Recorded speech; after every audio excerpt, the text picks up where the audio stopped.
You know, when space agencies monitor the skies, they aren't just out there taking pretty pictures. They're actually actively scanning for a scenario straight out of a breaking news alert: a massive, unstoppable asteroid on a direct collision course with Earth.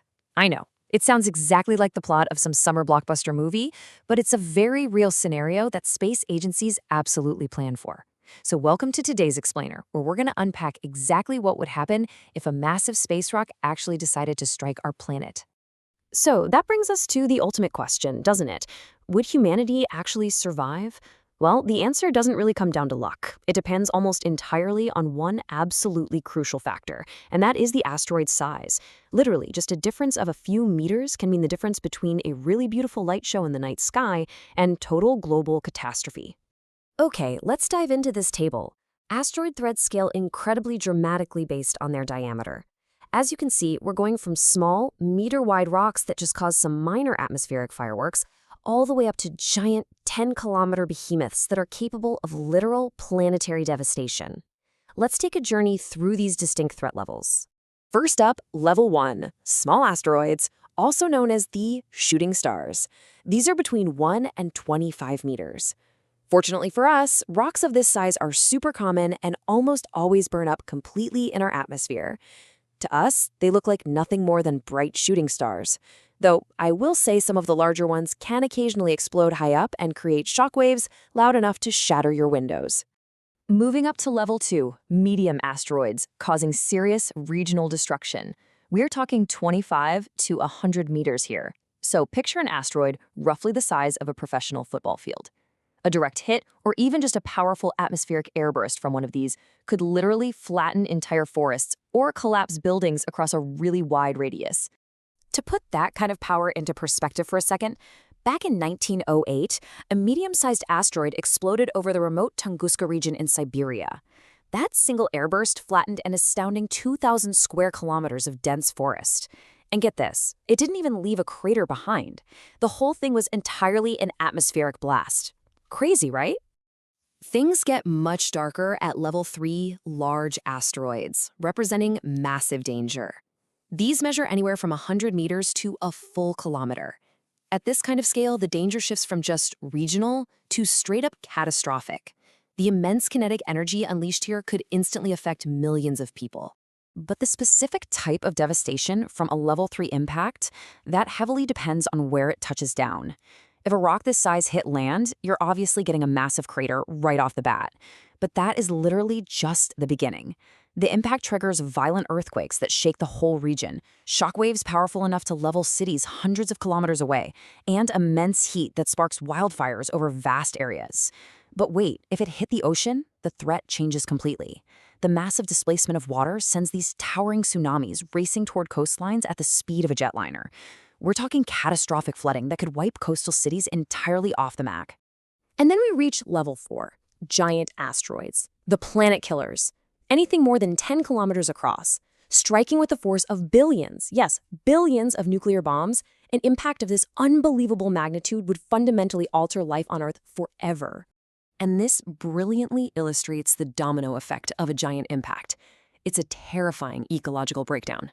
First, the unimaginable force of the impact blasts millions of tons of dust, rock, and debris straight into the atmosphere, which effectively blocks out sunlight for months, maybe even years.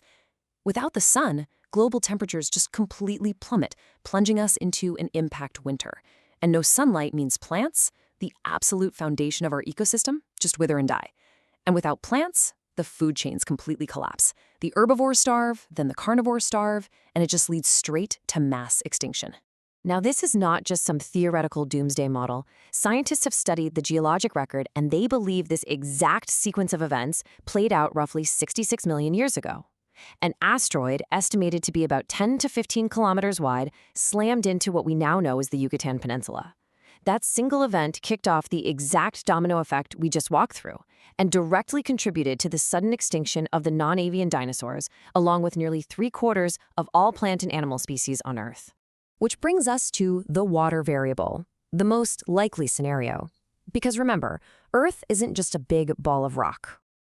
Now, what's really interesting about this slide is that because water covers roughly 71% of Earth's surface, A deep ocean strike is statistically our most probable impact scenario.